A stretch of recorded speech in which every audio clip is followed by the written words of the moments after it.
जिथे संरक्षण मिळायला हवं होतं तिथेच सुरू झाला अत्याचार. अकोल्यात पोलीस ठाण्यात घडलेली ही घटना तुम्हाला हादरवून टाकेल. रक्षण करणारेच झाले भक्षक. अकोल्यातील पोलीस ठाण्यातील काळी रात्र कॅमेऱ्यात कैद. अकोल्याच्या सिव्हिल लाईन पोलीस स्टेशनमध्ये नेहमीप्रमाणे कामाची लगबग सुरू होती. एका फसवणुकीच्या गुन्ह्यात एका महिलेला अटक करून कोठडी ठेवण्यात आले होते. कायद्यानुसार पोलीस तिचे रक्षण करते होते, पण त्याच पोलीस ठाण्यातील ASI राजेश जाधव याच्या मनात माठ्या काहीतरी वेगळेच शिजत होते. रात्रीच्या वेळी जेव्हा मदतीची सर्वात जास्त गरज असते तेव्हा हा अधिकारी त्या महिलेच्या कोठडीजवळ गेला. त्याने आपल्या पदाचा आणि अधिकाराचा गैरवापर करत त्या महिलेकडे शरीर सुखाची मागणी केली. इतक्यावरच न थांबता त्याने त्या महिलेच्या मुलीबद्दलही अत्यंत अश्लील आणि संतापजनक टिप्पणी केली.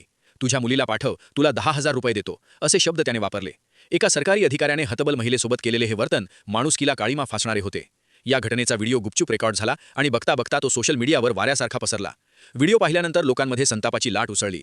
प्रकरण हाताबाहेर जात असल्याचे पाहून पोलीस अधीक्षक अर्चित चांडक यांनी त्वरित दखल घेतली.